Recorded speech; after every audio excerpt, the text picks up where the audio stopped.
नमस्कार सभी को। स्वागत है आपका हमारे YouTube चैनल हिंदी साहित्य की दुनिया में। तो आज हम बात करेंगे हिंदी साहित्य के इतिहास के बारे में, जो हमने सीरीज स्टार्ट की थी आचार्य रामचंद्र शुक्ल की।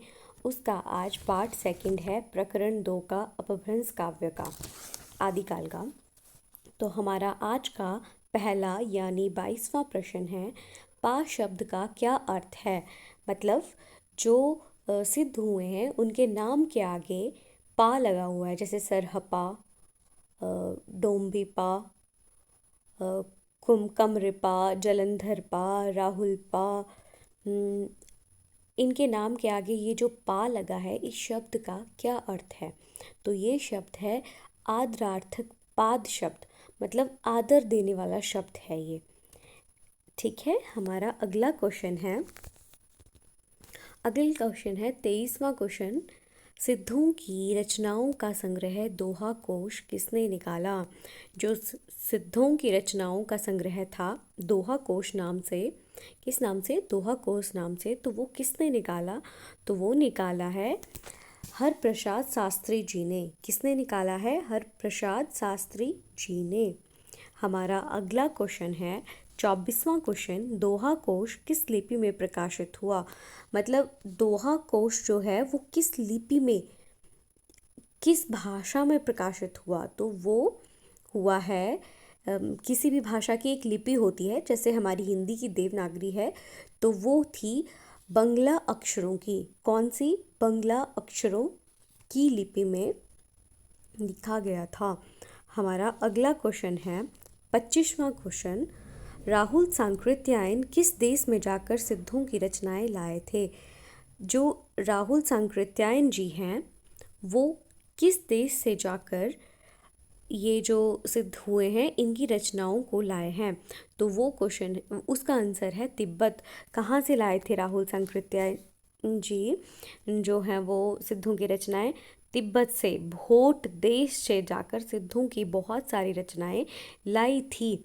हमारा 26वां क्वेश्चन है, सिद्धों में सबसे प्राचीन कवि किसे माना जाता है। जो सिद्धों में सबसे प्राचीन कवि हैं या सबसे पुराने कवि हैं वो कौन से हैं। तो वो हैं सरहपा। देखो ये जो पा शब्द है ये कैसा शब्द है, कैसा शब्द है ये बताएंगे। आदरार्थक पाद शब्द, आदर देने वाला शब्द है। हमारा अगला क्वेश्चन है 27वां क्वेश्चन, सरहपा का काल किस विद्वान ने निर्धारित किया। मतलब सरहपा किस काल से हुए हैं, कब से कब तक उनका कार्यकाल रहा। तो किसने निर्धारित किया, विनय तोष जी ने। किसने, विनय तोष जी ने, विनय तोष भट्टाचार्य ने सरहपा का काल निर्धारित किया है। हमारा 28वां क्वेश्चन है, सरहपा का काल किस संवत के आसपास माना जाता है। किस संवत के आसपास माना जाता है बच्चों, विक्रम संवत 690। सरहपा का जो काल है वो किसने निर्धारित किया, तो वो है विनय तोष भट्टाचार्य। और जो सरहपा का काल है वो कब से किस संवत के आसपास माना जाता है, तो वो माना जाता है 690 विक्रमी संवत। हमारा अगला और 29वां क्वेश्चन है, सिद्ध साहित्य मुख्य किस भाषा में रचा गया।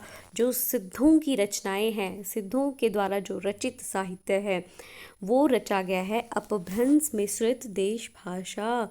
अपभ्रंश मिश्रित देश भाषा किस साहित्य, मतलब किस भाषा में रचा गया है सिद्ध साहित्य, तो वो है अपभ्रंश मिश्रित देश भाषा।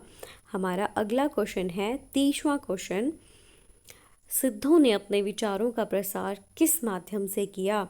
सिद्धों ने अपने विचारों का प्रसार किस माध्यम से किया, तो देश भाषा और काव्य भाषा से।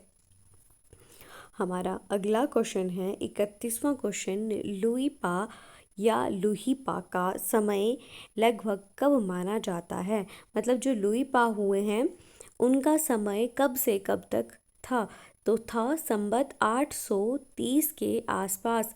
कब, 830 के आसपास। आपको एक होमवर्क क्वेश्चन देती हूँ मैं, आप बताएंगे, कावा तरुअर पंच बिडाल चंचल चिए पैठो काल। ये जो पंक्तियां हैं ये किसके द्वारा लिखी गई हैं? क्वेश्चन फिर से रिपीट करती हूँ। कावा तरुअर पंच बिटाल, चंचल चिए पैठो काल। कावा तरुअर पंच बिटाल, चंचल चिए पैठो काल। ये जो पंक्तियां हैं ये किसने लिखी हैं? अगर आपको हमारी वीडियो यूज़फुल लग रही है तो आप हमारे चैनल को लाइक करें, शेयर करें एंड सब्सक्राइब करें, ताकि आप आने वाली हमारी इस आचार्य रामचंद्र शुक्ल की सीरीज़ के साथ जुड़े रहें। धन्यवाद दोस्तों।